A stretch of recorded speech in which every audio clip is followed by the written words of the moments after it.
Every toxic friend group looks messy from the outside, but underneath the chaos, it's actually a structured system. And inside this system, there are only three roles: the dominant, the enabler, and the scapegoat. If you've ever walked away from a friendship feeling blamed, confused, or emotionally drained, you're playing one of these roles. And today, we're going to decode which one.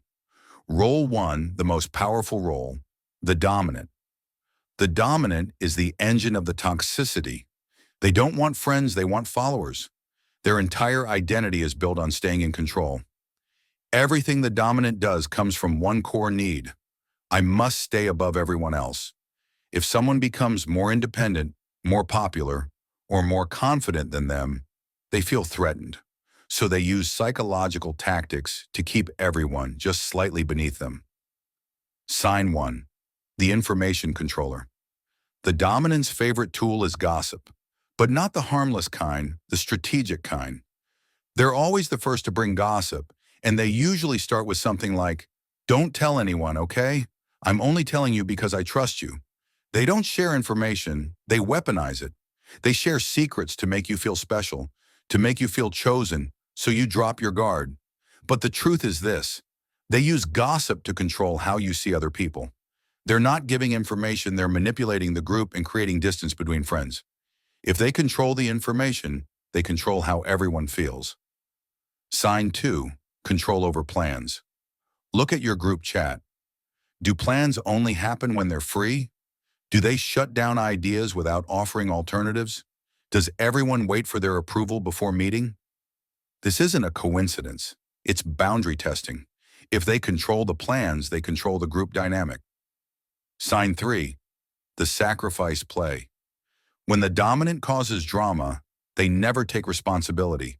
Instead, they shift all blame onto one innocent person, the scapegoat.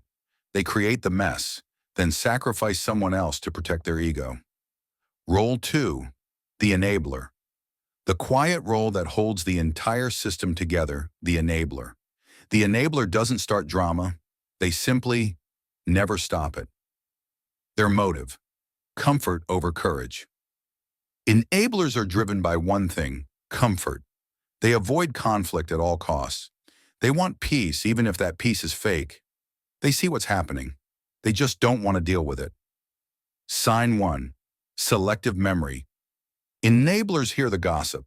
They witness the manipulation. They know the dominant crossed the line. But when someone calls it out, their memory suddenly disappears. "I don't remember. Maybe you took it wrongly. It was just a joke." They pretend not to notice because admitting the truth forces them to act, and they don't want to. Sign two, fear of being next.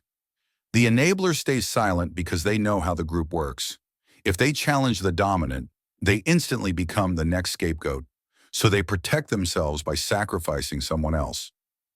The hard truth: the dominant creates the lie. The enabler keeps it alive. Silence is not neutral. Silence is support. Role three, the scapegoat. Finally, the role that suffers the most, the scapegoat. The scapegoat becomes the emotional dumping ground of the group, not because they did anything wrong, but because they're the easiest to blame. The scapegoat carries blame, stress, jealousy, insecurities, and tension. They become the problem even when they're the one trying the hardest to keep peace. Sign one, you're the target of the joke. Teasing is normal among friends, but with the scapegoat, it's different. The jokes always target you, always go too far, and always hit sensitive areas. Your job, your looks, your personality, nothing is off limits. It's not humor, it's superiority disguised as laughter. Sign two, walking on eggshells. Scapegoats feel tense even in normal hangouts. You overthink everything. Did I say something wrong? Are they angry? Did I annoy them? You over-explain simple things because you're constantly trying to prove your value to people who already decided you're the problem. Why you were chosen? You were chosen because you're kind, forgiving, easygoing, non-confrontational, or ironically, because you have qualities the dominant envies. Your goodness threatens their control. The only escape: You can't fix a group that benefits from blaming you. The only path to healing is leaving. Every toxic friend group survives on these three roles. But here's the truth. The moment one person steps out of their role, the entire system collapses. If you're the scapegoat, leave. If you're the enabler, speak up. If you're the dominant, reflect on why you need control so badly. Because the most toxic friendships aren't the loud ones. They're the ones that quietly shape you into someone you're not.